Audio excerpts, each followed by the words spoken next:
So good evening. 4 बजे हैं तो लगभग गुड इवनिंग गुड आफ्टरनून के बीच का टाइम है, so I will go with good evening. और आज की क्लास में सबसे पहले हम लोग डिस्कस करते हैं जो हमने कल असाइनमेंट आपको पोस्ट की थी, उस असाइनमेंट के जो डाउट्स हो सकते थे वो questions. So is there anybody in the class जिसके पास असाइनमेंट ना हो? मेरे ख्याल आप सभी के पास असाइनमेंट होनी चाहिए, सभी ग्रुप में एडेड है, right?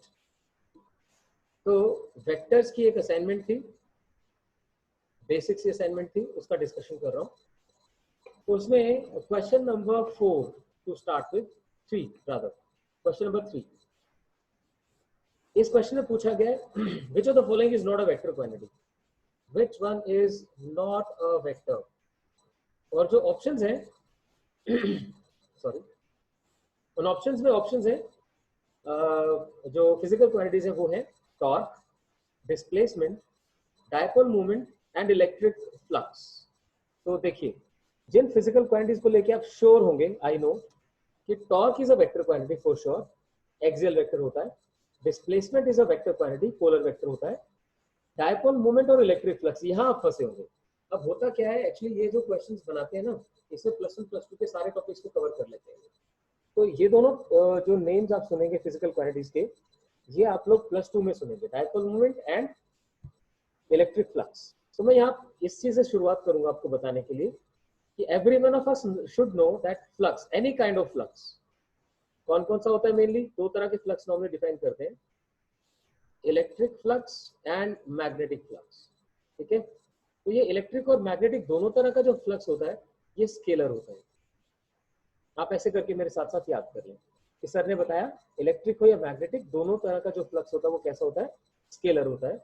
So flux is a scalar quantity. जब मैं आपको वेक्टर्स का मल्टीप्लिकेशन पढ़ाऊंगा ना, तो उस टाइम पे हम लेटर ऑन ये प्रॉपर्ली अंडरस्टैंड कर पाएंगे कि हाँ भाई स्केलर क्यों होता है। ठीक है, तो चारों ऑप्शंस में से पहली और दूसरी ऑप्शन वेक्टर थी पक्का, और ये फोर्थ ऑप्शन फ्लक्स वाली जो थी स्केलर होगी। तो जो थर्ड ऑप्शन है वो भी वेक्टर ही होनी चाहिए, क्योंकि एक ही तो आंसर होगा। उसके बारे में थोड़ा सा समझाता हूँ। पहले आप मुझे ये बताइए, क्या आपने केमिस्ट्री में डायपोल डायपोल इंटरेक्शन पढ़ा है किसी ने? वैंडरवाल फोर्सेस के बारे में पढ़ा है किसी ने? हाँ, हैंड रेस करना जरा। वैंडरवाल फोर्सेस पढ़ी है आपने? नहीं क्या? अरे, वाटर मॉलिक्यूल्स के बीच में जो फोर्सेस होती हैं। हाँ आदित्य, यस आदित्य। तो वाटर मॉलिक्यूल में जो H वाली साइड होती है वो पॉजिटिव होती है और O वाली साइड नेगेटिव होती है।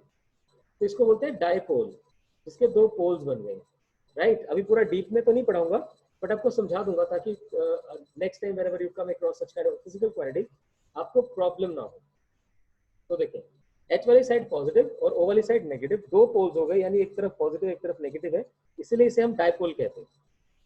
इस डायपोल को मेजर करने के लिए ना डायपोल मूवमेंट डिफाइन किया जाता है, जो नेगेटिव से पॉजिटिव की तरफ होता है, एक पर्टिकुलर डायरेक्शन होती है इसकी। तो ये मैंने इसलिए बना के समझा दिया आपको कि जो थर्ड ऑप्शन थी वो डायपोल मोमेंट की थी। तो आपको पता होना चाहिए कि dipole moment is a vector, ये एक वेक्टर होता है। That's all. So this was about third question. Torque, displacement, dipole moment are vector quantities. Electric flux is a scalar physical quantity. Okay. Fourth question. It says which of the following is a vector? इसमें options है pressure. We know that pressure is not a vector; it's a scalar quantity. Then surface tension, moment of inertia, and none of these. So becomes a good question to understand. Let's go for the fourth one. Pressure को लेके हम clear है कि वो एक vector नहीं है। What about surface tension? किसी ने नाम सुना है पहले सरफेस टेंशन? डायमेंशनल फॉर्मूला याद है किसी को? हैंड रेज करें अगर किसी को डायमेंशनल फॉर्मूला याद है। Anyone? Surface tension same as spring constant? No, not at all. Okay, anyways, मैं एक काम करता हूँ, इस मंथ के एंड पे ना एक टेस्ट रखता हूँ, होगा ऑब्जेक्टिव, बट उस टेस्ट में तब का सारा सिलेबस आएगा, तो you will be having ample amount of time to prepare on that. ऐसा ही करते हैं। हाँ ध्यान बताओ।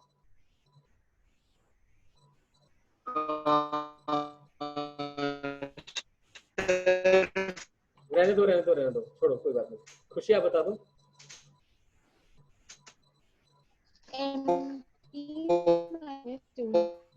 चलो MT-2।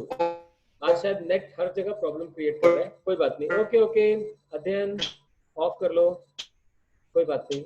I appreciate your effort. वापस चलते हैं। अध्ययन को लगता है मुझे करना पड़ेगा, नेट में काफी परेशान हो रहा है आजकल।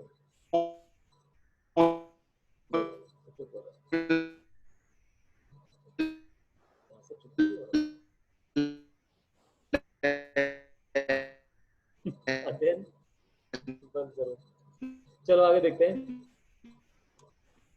फोर्थ क्वेश्चन में प्रेशर स्केलर है, सरफेस टेंशन समझाता हूँ आपको। किसी भी लिक्विड के सरफेस के ऊपर हम डिफाइन करते हैं फोर्स पर यूनिट लेंथ। वो लेंथ जो है आप ऐसे ऐसे ऐसे कहीं पे भी डिफाइन कर सकते हो। तो ये तो था टेक्निकल तरीका, थोड़ा और अच्छे तरीके से समझाता हूँ। आप अगर एक बैलून को ब्लो कर लो, है ना, एक बैलून को ब्लो कर लो तो उसका अपर सरफेस ऐसा हो जाएगा कुछ। उसके ऊपर आप देखोगे कोई भी पॉइंट, तो उस पॉइंट पे हर तरफ खिंचाव है, हर तरफ टेंशन है। तो बैलून के सरफेस पे हर पॉइंट पे टेंशन लगी हुई है, उसे कहते हैं सरफेस टेंशन। ठीक है, खिंचाव जो होता है उसे सरफेस टेंशन कहते हैं। अब उसकी कोई स्पेसिफिक डायरेक्शन तो भाई है नहीं, वो तो हर तरफ लगी हुई है। That's why it is treated as a scalar quantity. तो याद रखना, pressure scalar, surface tension scalar. Moment of inertia ये मैं आपसे डिस्कस कर चुका हूँ। कुछ लोग इसे टेंसर बोलते हैं, अभी के लिए हम इसे सिंप्लीफाई करके स्केलर भी ट्रीट कर सकते हैं क्योंकि डायरेक्टली ऐड हो जाता है। तो बचा कौन? None of these. That means इसका आंसर होना चाहिए नन ऑफ दीज। ठीक है, so pressure, surface tension, moment of inertia, none of these is a vector quantity. Fine. Fifth question है सरफेस एरिया इज, ये तो आप जानते होंगे। Surface area can be treated as both scalar as well as vector.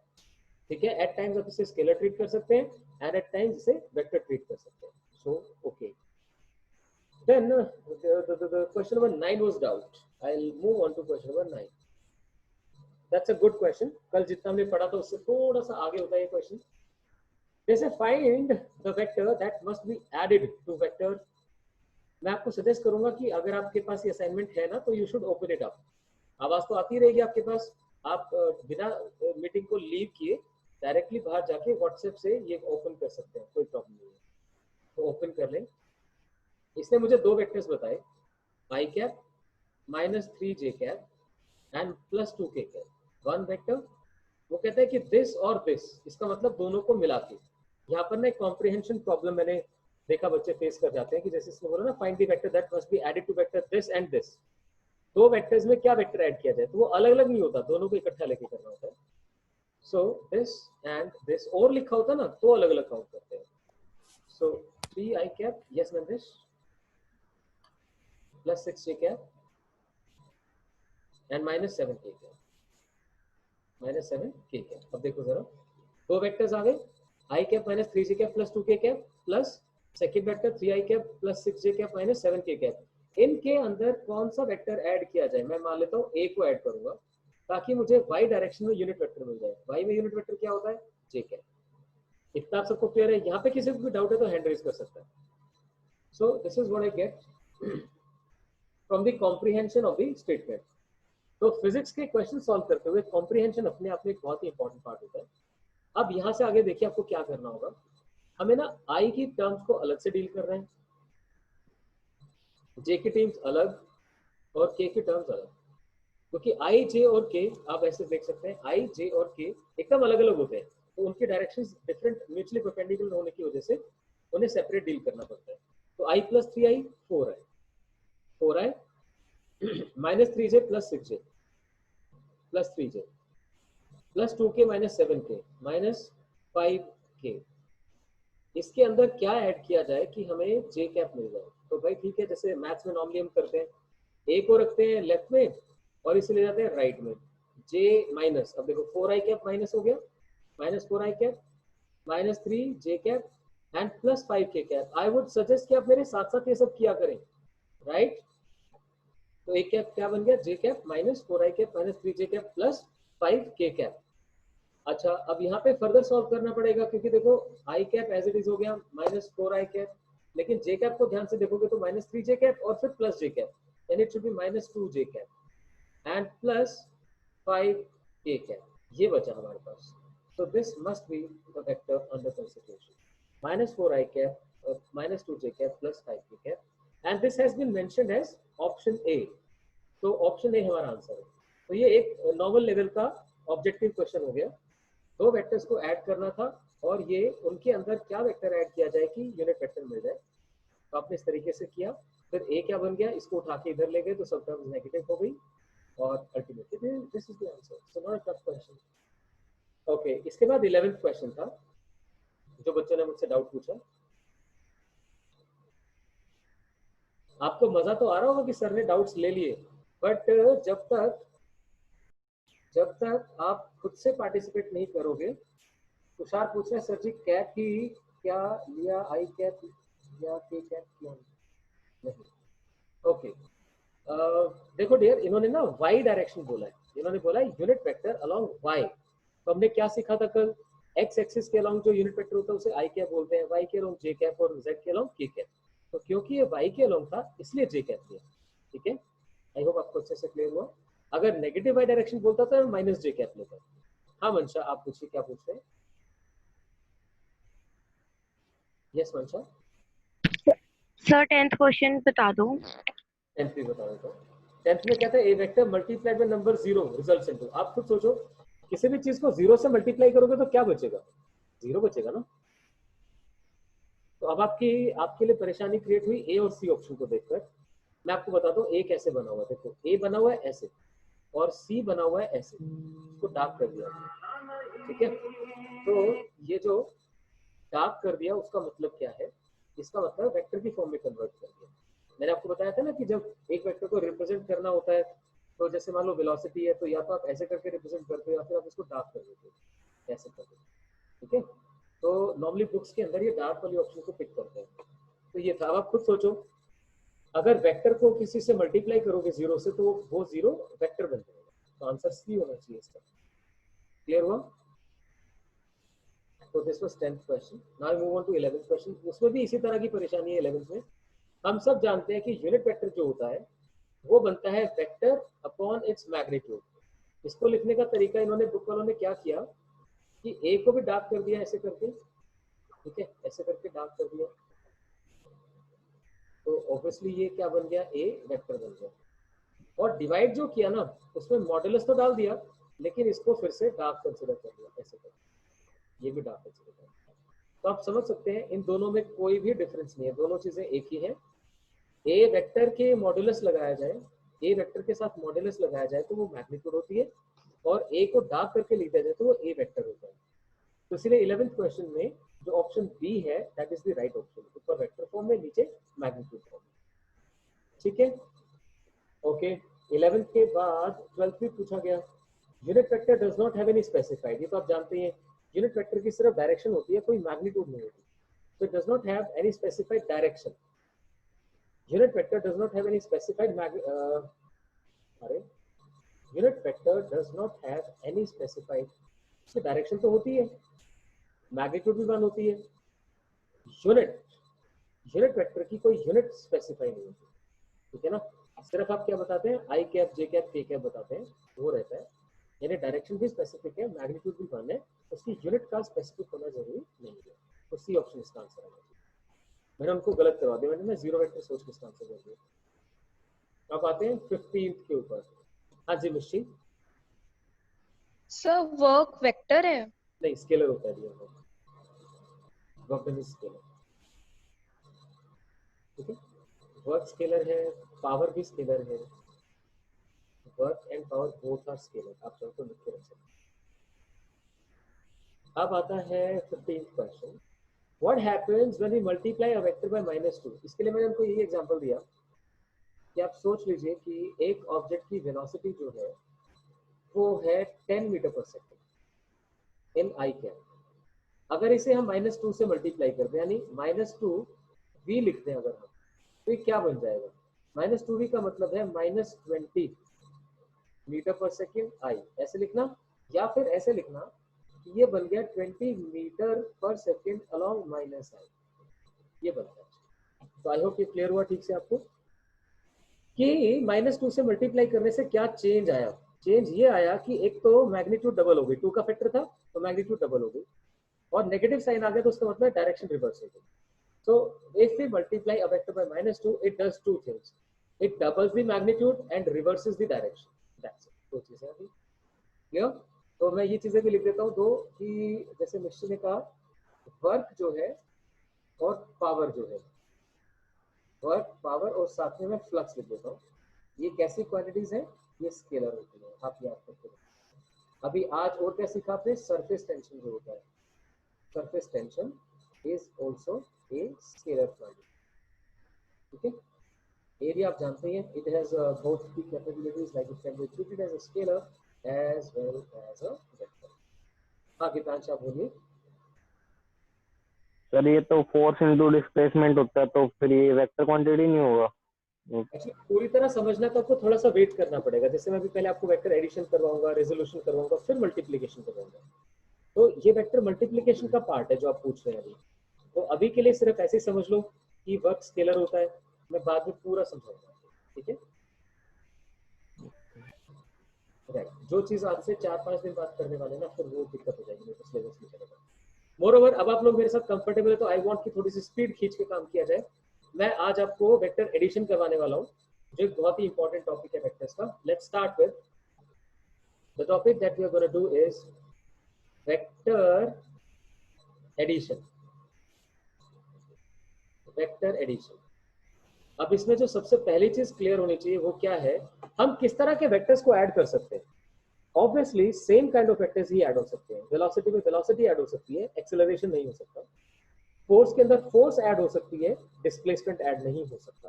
Right, लिखिए जरा। Same kind of vectors,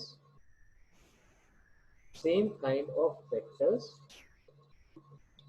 can be added geometrically.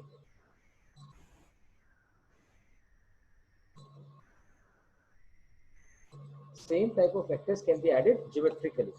हम उन्हें geometrically ऐड कर सकते हैं। जो थोड़ा बहुत आप ऑलरेडी जानते भी हैं उसी को मैं आगे एलेबोरेट करूंगा। देखते हैं। Same type of vectors can be added together and by what way? Basically geometrically. तो देखिए जरा, आप लोग बनाते हैं कि ऐसे करके एक वेक्टर बनाया और फिर ये दूसरा वेक्टर बना दिया। इन दोनों वेक्टर्स को ऐड करना है। मैं इसमें एग्जांपल ना डिस्प्लेसमेंट का ले लेता हूँ पहले, कि ए भी एक डिस्प्लेसमेंट है और बी भी एक डिस्प्लेसमेंट है। तो जब दो डिस्प्लेसमेंट्स को ऐड करोगे तो जो रिजल्टेंट डिस्प्लेसमेंट है वो कैसे निकालोगे? मैं नेमिंग कर देता हूँ पॉइंट्स की। This is P, this is Q and this is R. तो अगर मैं इसका रिजल्टेंट निकालना चाहूँ तो कहाँ से कहाँ बनेगा? सीधा पी से आर। आप सब जानते हैं कि जो रिजल्टेंट डिस्प्लेसमेंट होती है वो इनिशियल से फाइनल होती है। तो this becomes the resultant R. तो देखा आपने, हम डिस्प्लेसमेंट्स को ज्योमेट्रिकल फॉर्म में ऐड कर लेते हैं। ये मेरे वेक्टर सिखाने से पहले भी आप कर सकते थे। that one displacement is A from P to Q, second is from Q to R. तो obviously मुझे overall displacement देखनी है, तो मैं initial से final तक straight line देखना चाहूंगा। So R becomes the resultant. अब बस आपको ये समझना है, not only displacement but all the vector quantities are added geometrically like this only. यानी चाहे velocity हो, चाहे acceleration हो, force हो, torque हो, अगर उनको वेक्टर फॉर्म में ऐड करना है तो यही एक तरीका है। यहाँ से हम शुरू करते हैं, ठीक है? राइट, तो इसके लिए कुछ लॉज डिफाइन किए गए हैं। लिखते हैं जरा, लिखिए जरा।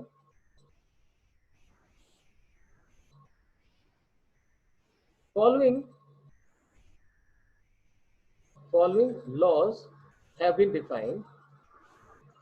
नंदिश आपका माइक ऑन हो गया।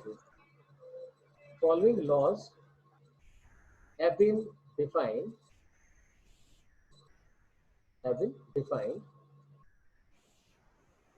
to add two vectors of the same kind. I'll be talking about two laws. इन दोनों लॉज में से कोई भी यूज करके आप दो वेक्टर्स को जो सेम काइंड के हैं ऐड कर सकते हैं। So following laws have been defined to add two vectors of same kind. कौन कौन से laws? First one is triangle law. Triangle law of vector addition. This is a very important part of vector addition. So triangle law of vector addition. अगर आप ध्यान दें तो मैंने जो ऊपर बनाया ये भी तो ट्राइंगल ही था ना, है ना? जो मैंने ए वेक्टर बी वेक्टर को ऐड करके आर निकाला, ये भी तो ट्राइंगल था। यहाँ पे कुछ खास बात देखते हैं जरा। देखिए, आपने वेक्टर ए बनाया टेल टू हेड, फिर आपने वेक्टर बी भी टेल टू हेड बनाया, यानी कि there are two vectors which have been drawn in same order. Kindly pay proper attention बनाए से सेम ऑर्डर।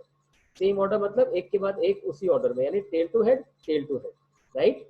इन इन दोनों को ऐसे ड्रॉ किया, जबकि जो अपने रिजल्टेंट बनाया वो एकदम उल्टा बनाया। उल्टा कैसे? Tail to head, tail to head. अब यहाँ टेल टू हेड नहीं लिया आपने, यहाँ पर हेड इधर है और टेल इधर है।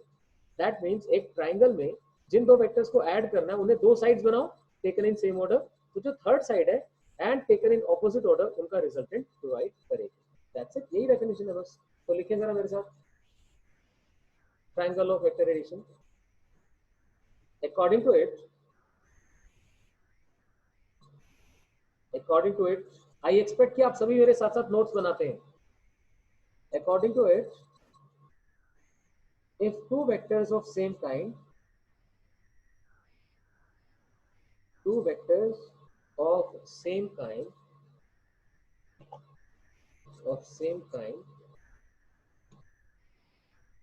drawn in same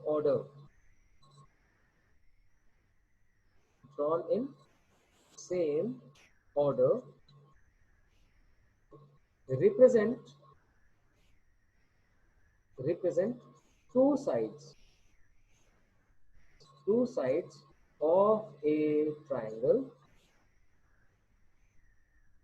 two sides of a triangle, then third side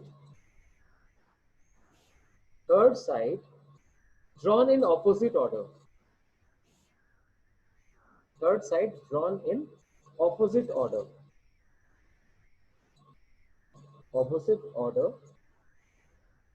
gives their resultant.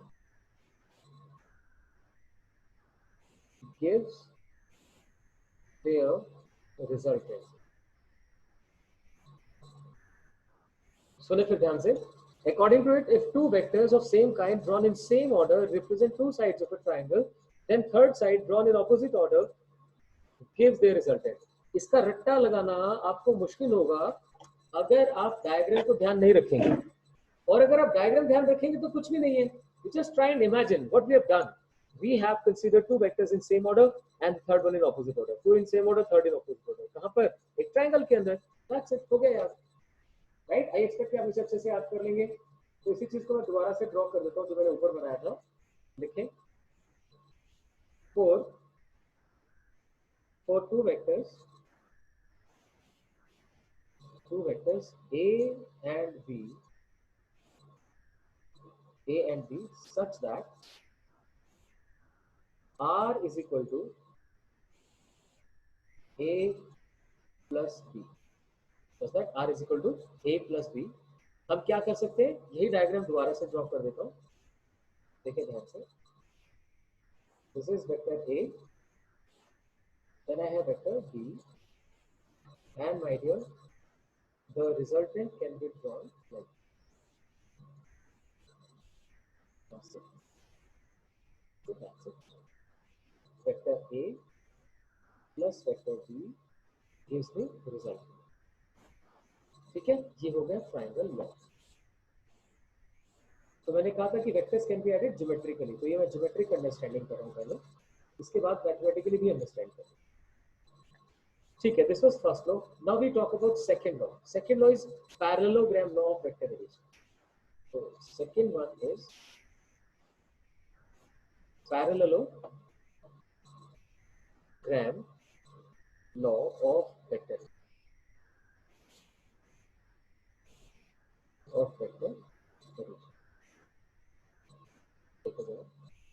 Parallelogram law of vector addition, जैसा नाम से क्लियर हो रहा है कि हम यहाँ पर एक पैरेललोग्राम बनाने वाले हैं। तो मैं एक काम करता हूँ, आपको ये लिखवाने से पहले मैं डायग्राम बनाता हूँ ताकि आप उसे समझ पाए। ठीक है, देखते हैं। Let this be one vector that you are gonna use, vector A. फिर यहाँ से बनाता हूँ वेक्टर बी, ऐसे तो बनाया था ना हमने। आप एक बात समझिए, ये ऐसे बनाया, इसी के पैरेलल अगर मैं यहाँ से बना लूँ,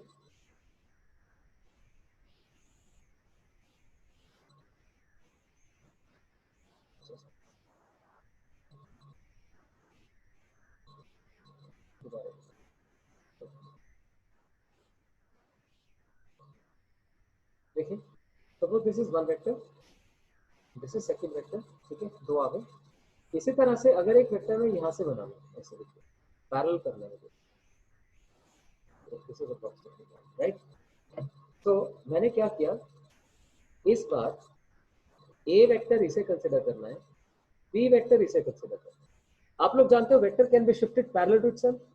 तो अगर ए ये है और बी ये है जो मैंने शो कर रखे हैं, ए और बी, तो ऐड करने का जो मुझे तरीका अभी तक आता है, मैं उसी को यूज करने के लिए क्या करता हूँ, बी को उठा के इसके पैरेलल शिफ्ट कर दूँ। कोई प्रॉब्लम तो नहीं है? ठीक है, शिफ्ट कर दिया। शिफ्ट करने के बाद मैं देखता हूँ रिजल्टेंट कैसे आएगा। तो माय डियर रिजल्टेंट यहाँ से सीधा यहाँ आएगा, क्योंकि मैंने तो यही सीखा है कि ए ये बी ये, तो ये बनेगा रिजल्टेंट। ठीक है, मैं इसकी नेमिंग भी कर देता हूँ, दिस इज रिजल्टेंट। सॉरी, पर अब अगर आप ध्यान दें और मैं यहाँ से भी यहाँ पर एक ऐसे करके बना दूँ पैरेललोग्राम कंप्लीट कर, तो देखना ए ये भी बी था, ये भी बी है, ये ए है, तो डियर ये भी ए है, और ये बन गया रिजल्टेंट। तो आपने क्या किया, पैरेललोग्राम कंप्लीट करी और एक नए तरीके से इसका आंसर किया कि इफ टू साइड्स, देखिए ध्यान से, two sides A and B represent two vectors with their tails joined, then the diagonal drawn from that point, उसी tail से drawn from that point represents the resultant.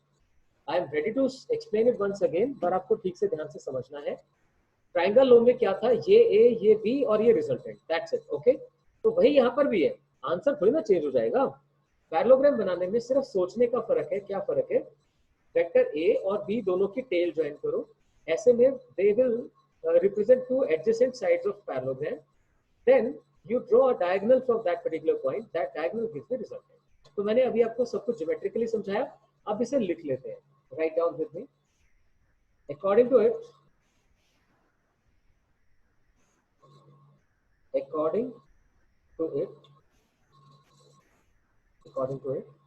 if two vectors of same kind,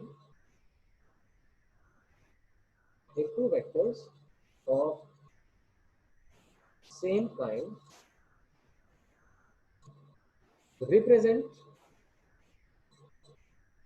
two sides, two adjacent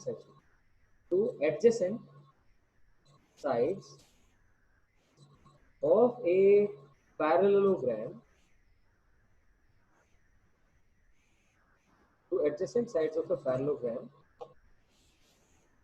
with their tails joined together. बहुत जरूरी है, with their tails joined together,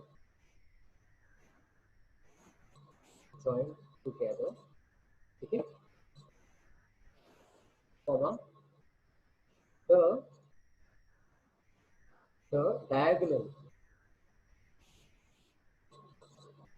diagonal drawn from same point,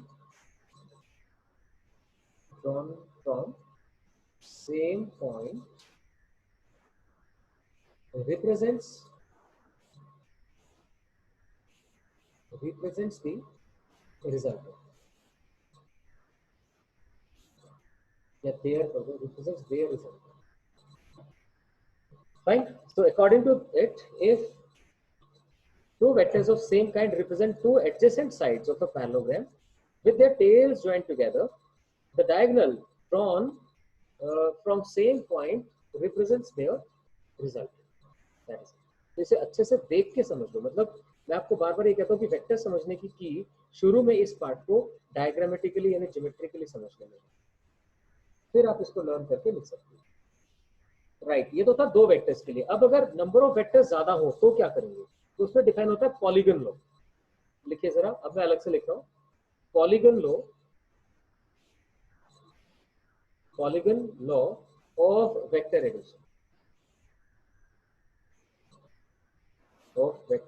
addition,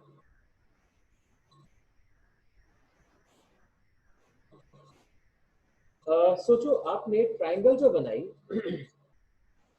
तो कितने vectors को add किया?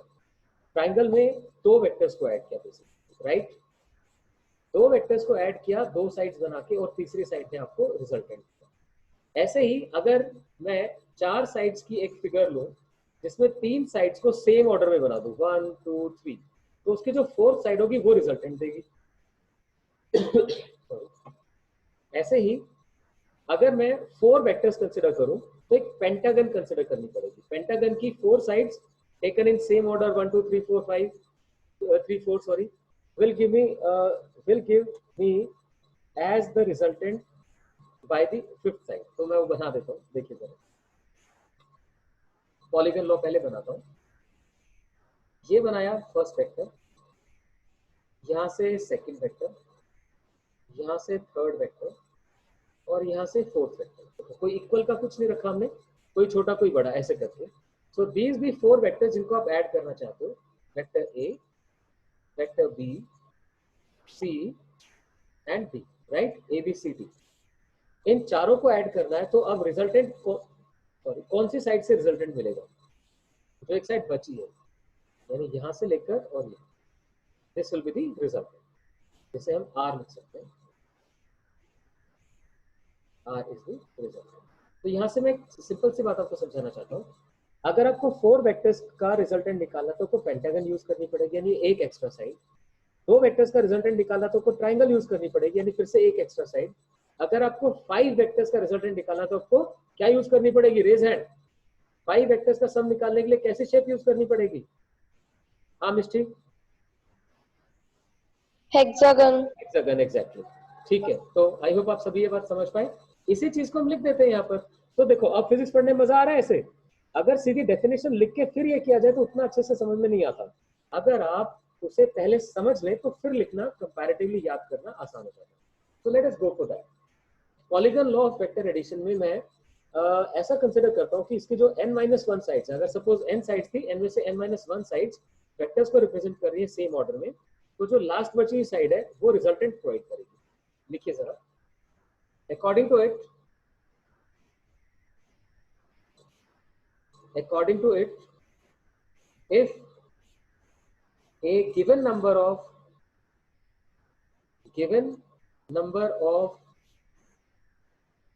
same kind of vectors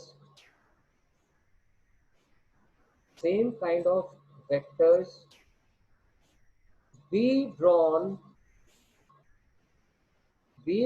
as sides of an open polygon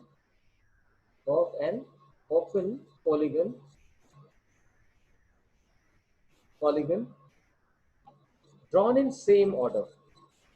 According to it, if a given number of same kind of vectors be drawn as sides of an open polygon taken in same order,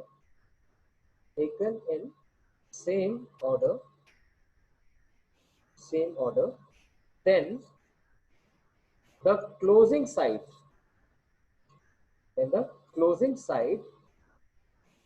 drawn in opposite order, provides resultant. ठीक है। अगर एक polygon है तो उसकी जो अगर n sides total बनती हैं तो n-1 साइड्स को सेम ऑर्डर में प्लॉट कर दो, तो जो nth साइड बचेगी उसे ऑपोजिट ऑर्डर में कर दो। तो जब तक ओपन पॉलीगन है, आपने ऐसा कंसीडर किया कि जो गिवन वेक्टर्स है वो ओपन पॉलीगन बना रहे हैं, और जो क्लोजिंग साइड है it is drawn in opposite order, so that gives you the resultant. तो यहाँ तक मैंने ज्योमेट्रिकल अंडरस्टैंडिंग आपको बता दी कि जब ऐड करना होता है वेक्टर्स को तो आप किस तरीके से उसे डील करते हैं, ट्रायंगल लो और पैरेललोग्राम लो। तो आज मैं आपको मैथमेटिकली ये सॉल्व करना सिखाऊंगा कि अगर 2 वेक्टर्स हैं ए और बी, उनके बीच में एंगल थीटा है तो उनका रिजल्टेंट कैसे निकाला जाता है। तो नेक्स्ट वही लिखते हैं, write down. Next is analytical treatment.